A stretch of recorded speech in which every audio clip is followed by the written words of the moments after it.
Ein dicker Kuss von der Trainer von der Meister. Servus, Glück auf und herzlich willkommen zu einer weiteren FC Bayern Reaction. Ja Leute, diesmal zur Pressekonferenz vor dem Champions League Spiel, Achtelfinalspiel bei Lazio Rom. Und da es schon zu später Stunde ist, würde ich sagen, nicht lang schnacken, rein in den Bums. Wir fangen an mit Manuel Neuer. Ja, ein herzliches Willkommen in und Servus. aus Rom. Der FC Bayern freut sich sehr, ins Achtelfinale der UEFA Champions League zu starten. Morgen hier im Hinspiel bei Lazio Rom. Aber Das werden wir mal sehen, ob wir uns freuen werden. eigentlich fangen wir heute schon an, wie gewohnt, mit der Pressekonferenz tags zuvor. Zunächst mit unserem Kapitän. Alter, was ist das? Was ist das denn so wild? Also Manuel Neuer voll scharf hinter die Werbetafel, total unscharf. Manuel Neuer, servus Manu. Servus. Und natürlich euch allen. Schön, dass ihr da seid. Und bitteschön, wir beginnen wie gewohnt gleich mit der ersten Frage. Reihe 1, Carrie Howe für Sky, bitte. Gary Howe, weil er nicht sonst immer bei Sport 1 oder was? Was? Bisschen lauter, hochdrehen. Okay. Hallo? Besser? Ja. Jetzt? Ja. Hi Manu. Jetzt im Knie. Hat es ja Probleme in den letzten Tagen, auch vor dem Spiel, auch in Leverkusen. Und wie habt ihr jetzt diese Niederlage auch verkraftet? Habt ihr euch intern auch mal die Meinung gesagt? Muss ich jetzt warten, eben kurz wegen der Übersetzung? Gut, oder? Ja. Kann ich anfangen? Sorry. Also meinem Knie geht's eigentlich ganz gut. Ich hatte ein paar Beschwerden, habe immer noch ein paar leichte Beschwerden, aber nicht so, dass ich jetzt nicht trainieren oder spielen könnte. Und Das wird sich auch nicht mehr ändern. Na? Machen wir uns nichts vor. Also der Mann ist alt, für einen Leistungssportler, nicht für einen Mensch, war. Mit so einer Verletzung, der wird bis zum Ende seiner Karriere, je nachdem wie lange die immer noch dauern sollte, der durchgehend Probleme haben. Also da müssen wir uns ja nichts vormachen. Wir werden sehen, inwieweit das die Leistung beeinträchtigt oder halt nicht. Ja. da bin ich optimistisch. Ja, ganz verdaut und verkraftet hat man so ein Spiel natürlich nicht, weil das ist ja das wichtigste Spiel auch für uns jetzt für die Bundesliga gewesen. Und man freut sich über Und es war ein Offenbarungseid. Wochen eigentlich darauf, dann gegen so eine Top-Mannschaft wie Leverkusen zu spielen und nimmt sich so viel vor. Und wenn man da ja leider so untergeht, dann macht das was mit einem, macht uns nachdenklich. Ist natürlich klar auch, dass wir dann miteinander darüber sprechen. Der Trainer und das Trainerteam analysiert natürlich auch alles im Ja, na klar, der analysiert alles. Zu Tode analysiert der alles. Ist ja keine Frage, Alter. Nachgang und hat die Punkte ganz offen angesprochen. Und da müssen wir uns einfach an die eigene Nase fassen und wissen da, welche Fehler wir gemacht haben und müssen das versuchen jetzt. Das ist das Gute, dass wir wieder ein Spiel haben werden morgen. Ja, wir werden mal sehen, ob das Gute ist. Ich bin sehr gespannt, ob das Gute ist. Also bisher in der Rückrunde war noch kein Spiel ernsthaft überzeugend. Also ich hoffe natürlich, dass wir das Spiel gewinnen. Ja, das sollte klar sein. Ich bin sehr gespannt. In der Champions League es sind jetzt 2 Spiele im Knockout-System und das kennen wir. Das sind auch Highlight-Spiele und da Ach so, das kennen wir. Bundesliga kennen wir nicht, oder was? wollen wir unbedingt in die nächste Runde ziehen. Ja, aber ich denke mal, wir wollten auch unbedingt gegen Leverkusen ein gutes Spiel zeigen. Aber Und das ist zum Glück so, dass wir jetzt wieder diese Spiele haben werden und Vergib schon wir das wollen Wasser hier. versuchen natürlich so gut es geht, die Spiele zu bestreiten und da auch einiges wettmachen, was wir jetzt in Leverkusen Du kannst nichts mehr wettmachen, Alter. Du musst die letzten 11 Monate wettmachen. Also, man müsste jetzt, ich meine, ey, Leute, ich bin der Letzte. Wenn jetzt endlich der Schalter umgelegt wird, wir endlich mal ein Spielsystem sehen sollten und eine Mannschaft, die sich den Arsch aufreißt, bin ich der Letzte. Ne? Der Letzte, der sich da nicht zurücknimmt und sich selber widerspricht. Aber die letzten 11 Monate, es ist einfach keine Entwicklung zu sehen, oder? Gar keine. Wenn, dann eher ins Negative. nicht so gut gemacht haben. Ja. Dankeschön. Genau. Du hast Nur natürlich recht. Wir Leverkusen. warten einen Moment, bis die Übersetzung durch ist ins Italienische. Jetzt, okay. Hier vorne Nikolaus Linner für die Bild-Zeitung. Kimmich hat die Niederlage in Leverkusen unter anderem so analysiert, dass er meinte, euch hätte die Leichtigkeit, gewisserweise die Freiheit. Wo war denn eigentlich Manuel Neuer nach dieser Niederlage? Ich meine, er ist unser Kapitän seit Jahrzehnten gefühlt. Ja. Wo war der? Hat man irgendwas von dem gehört, gelesen? Also ich persönlich jetzt nicht. Das hat auch schon ein Trauerspiel. Gefehlt. Was ist es aus deiner Sicht, was euch zeitweise so hemmt und davon abhält, eure Topleistung abzurufen? Und wie kann man das so kurzfristig ablegen, dass das gegen Lazio schon wieder klappen kann?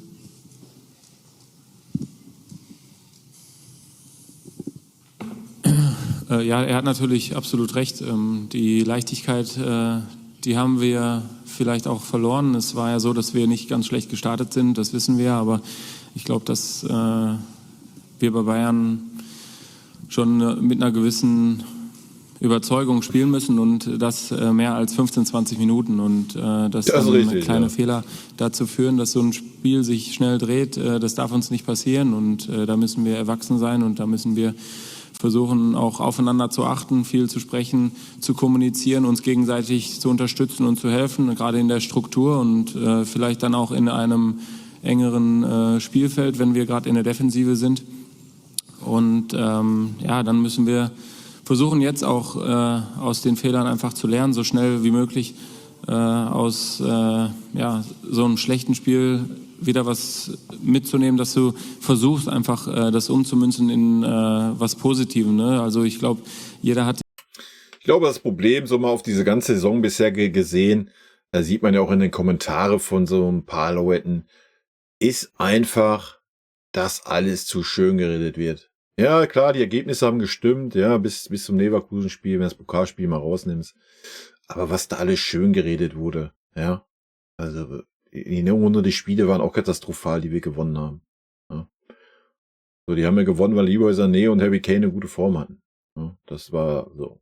Mittlerweile hat jede Mannschaft gerafft, dass man einfach die beiden zustellt und in Manndeckung zur Not nimmt und schon passiert nichts mehr bei uns. Ja, weil wir keinerlei Spielidee als Mannschaft haben. Wir sind komplett abhängig von diesen zwei. Neben Musiala vielleicht dabei, aber der ist die ganze Saison noch nicht überzeugend. Ja, das ist das Problem. Ja. Und es gibt immer noch Menschen, Fans, die sie Fans nennen, des FC Bayern München, die immer noch alles schön reden, Alter. Ich weiß nicht, ob die Leute nicht die Spiele schauen, aber gut, die Diskussion geht jetzt nicht so weit, wir machen den jetzt schon. Die Motivation und den Hunger auch, eine bessere Leistung zu bringen und sowas kann auch motivieren, indem man sagt, jetzt zeigen wir, wer wir sind und das hoffe ich, dass wir das jetzt auch morgen schon gegen Lazio zeigen können. Ja. Hätte ich mir nach dem Bremen-Spiel übrigens auch gewünscht. Nach dem Frankfurt-Spiel hätte ich mir das auch gewünscht. Nach so dem einen oder anderen Spiel hätte ich mir schon gewünscht, ja. Aber wild. Ja, aber vielleicht haben sie den Dämpfer jetzt mal gebraucht, so medial und auch für eine breite Öffentlichkeit, dass man da mal so auf die Fresse gekriegt hat. Verdienterweise, ja. Vielleicht haben sie es gebraucht. Ich bin sehr gespannt auf das Spiel gegen Lazio. Ob da jetzt so die große Wende kommt. Ich persönlich wage es hardcore zu bezweifeln, ja. Was nicht heißt, dass wir das Spiel nicht gewinnen werden. Wir haben viele Spiele gewonnen, wo wir schlechten Fußball gespielt haben. Das meine ich gar nicht, aber ich glaube nicht, dass wir die harte Wende schaffen und jetzt auf einmal irgendeinen Kombinationsfußball sehen werden. Dann hier auf der rechten Seite Julian. Aber Wolf ich lasse mich natürlich eines Besseren belehren. Manu, was ist von Lazio morgen zu erwarten? Es ist ja wahrscheinlich im Vergleich zu Leverkusen ein defensivere Gegner und vielleicht im Vergleich zu den anderen Champions League-Gegner nicht der ganz große oder die ganz große Mannschaft. Ist das vielleicht genau die Gefahr, dass das ein bisschen in Deutschland zumindest so gesehen wird? Also was erwartet euch da morgen? Ja, also erstmal ist es eine italienische Mannschaft, das wissen wir, dass sie alle gut verteidigen können, dass gerade das Zentrum sehr kompakt sein wird, dass sie schon... Ja, und wir sind ja so mega stark über die Flügel. Leck meine Füße, versuchen, vorne relativ kompakt zu stehen, viel uns über Außen spielen lassen und versuchen zu vermeiden, dass wir ins Zentrum gelangen und dann darüber nach vorne. Dass klar, jetzt vielleicht bei dem einen oder anderen der Name Lazio eventuell ein bisschen leichter sich anhört, das ist okay, aber wir wissen ja selber, dass wir auch schon gegen vermeintlich leichtere Gegner auch unsere Probleme hatten. Nein, in dieser Saison habe ich gar nichts von mitgekriegt. Wild. In kürzerer Vergangenheit, ich denke, gegen Werder Bremen gespielt. Ich meine, dass wir in der Gruppenphase wirklich sehr gut gespielt haben, auch gegen Mannschaften wie Manchester United, wie gegen Galatasaray.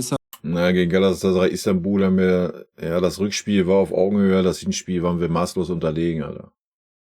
Manchester United waren auch wilde Spiele. Kopenhagen, also, wie gesagt, es wird alles viel zu schön geredet bei uns im Verein. Deswegen sind wir da, wo wir gerade sind. Istanbul, aber dass auch vermeintlich kleinere Mannschaften vom Namen her, ich würde niemals sagen, dass es jetzt ein kleiner Gegner ist, eine kleine Mannschaft ist, weil sie einfach das verdient haben, auch in der K.O.-Phase jetzt zu sein, und wir unterschätzen auf gar keinen Jeder Gegner, der als Mannschaft spielt, tut uns weh. Das ist egal, ob das, ich meine, wir haben es gegen Saarbrücken gesehen, also wovon reden wir, Alter? Fall irgendwelche Mannschaften, auch wenn es gerade jetzt so nicht so funktioniert hat, wie wir uns das einfach vorgestellt haben jetzt gegen Leverkusen, und dementsprechend müssen wir auf uns schauen, wir müssen versuchen als Mannschaft richtig, und jeder ja. Einzelne eine bessere Leistung zu zeigen, und Als Mannschaft würde ja schon mal reichen, ja. Dann können ja gerne auch alle nur auf 80% laufen, dann haben wir ja trotzdem genug Qualität immer noch. Ja, weil die individuelle Qualität so hoch ist. Aber wir müssen endlich mal anfangen, eine Mannschaft zu sein, eine Einheit zu sein auf dem Feld. Das ist der große Knackpunkt. als Team zusammen versuchen einfach Erfolge zu feiern. Auf der linken Seite Stefan Kumberger für Sport 1. Herr Neuer, nach dem Spiel in Leverkusen ist ja viel über Dreier-, Vierer- und Fünferketten diskutiert worden. Wie ändert sich denn Ihr Torwartspiel, ob es eine Dreier- oder eine Viererkette vor Ihnen ist, und wie wichtig ist da eine Eingespieltheit vom Personal her? Ja, erstmal muss man ja sagen, dass es vom Personal jetzt auch nicht so einfach war in der jüngsten Vergangenheit, dadurch, dass einige weg gewesen sind, wieder dazugekommen sind und wir jetzt nicht die Formation hatten, die immer regelmäßig so zusammengespielt hat. Das ist der Ja, deswegen reißt man dann die Formation, die gegen Gladbach gut funktioniert hat, in der Viererkette, reißt man dann natürlich komplett auseinander. Macht natürlich Sinn. Personalsituation einfach geschuldet gewesen. Und What the fuck? Fängt er jetzt an, den gleichen Scheiß zu labern wie der Tuchel oder was? Wo war denn jetzt die Fünferkette in Leverkusen unserer Personalsituation geschuldet? Ich denke, De Ligt war heiß und saß auf der Bank, hat ein sehr gutes Spiel gegen Gladbach gemacht. Ja, Mats Raui hat gespielt, hätte auch mit Sicherheit wieder in der Viererkette spielen können. Und du hättest ihn auch als linken Verteidiger aufstellen können, hättest Guerrero als linken Verteidiger aufstellen können. Und Bouillet als rechten Verteidiger. Ist doch alles kein Problem. Was redet der für einen Stuss, Alter?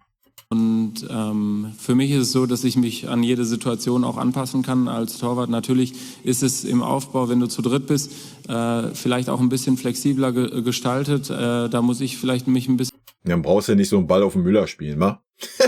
mehr bewegen, um vielleicht auch einen defensiveren Spieler dann frei zu bekommen. Als Viererkette haben wir vielleicht auch eine eingespieltere Formation, wo es mit Ball dann vielleicht ein bisschen... Nee. Ist ja wild. Hatte ich auch so einen tollen Kommentar, warum ich dann einfach von Eingespieltheit erzähle. Genau das war der Gedanke, ja. Eingespieltheit der Formation geschuldet. Ne?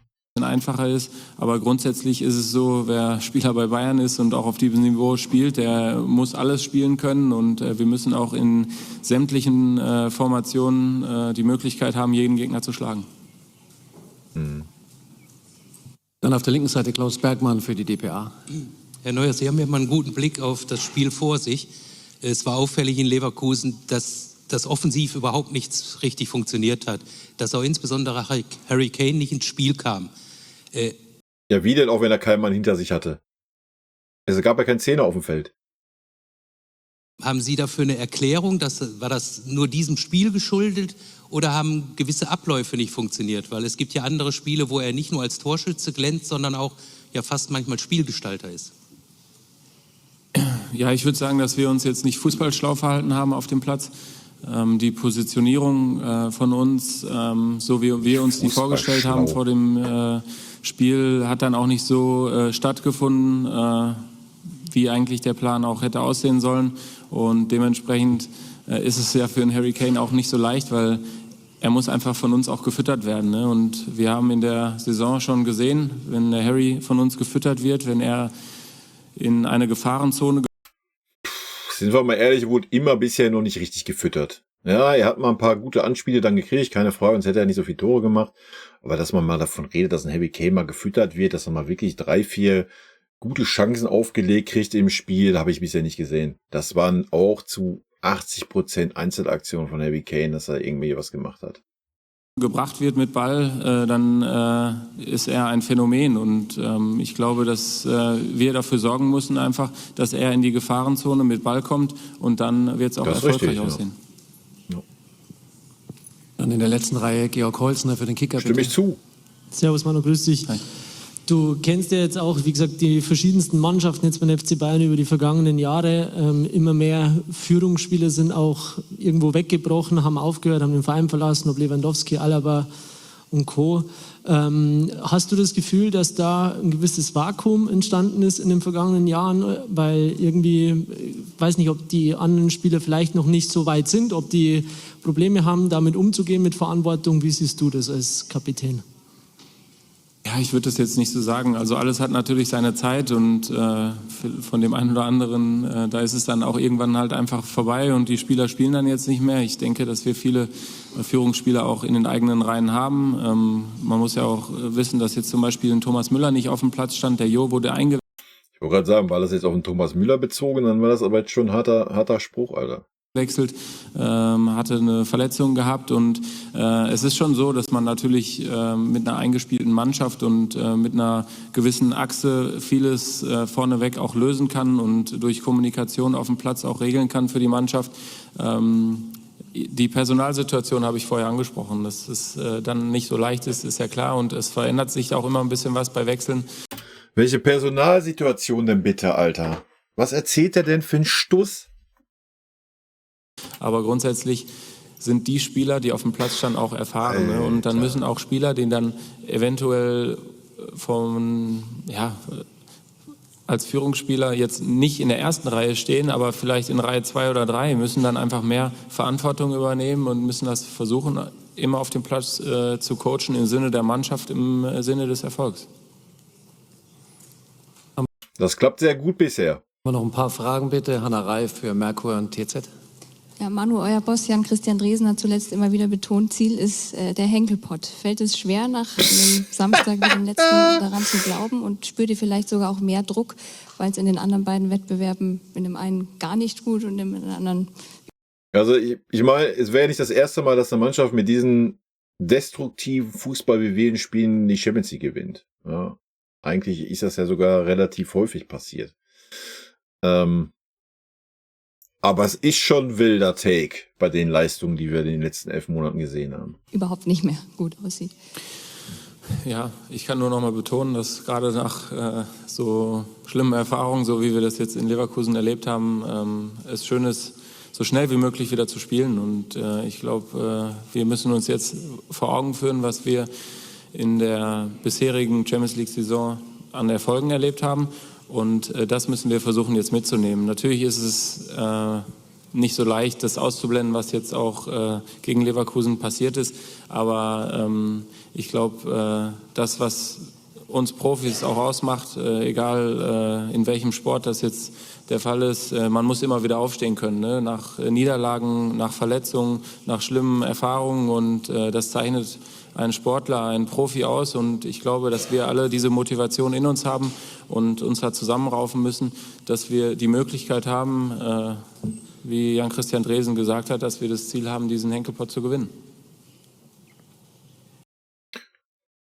Ich bin sehr gespannt auf morgen. Okay, das war's. Teil 1. Vielen Dank. Danke, Manu. Gleich zurück mit dem Trainer. So stark, Leute. Teil 1. Das war's mit dem Manu.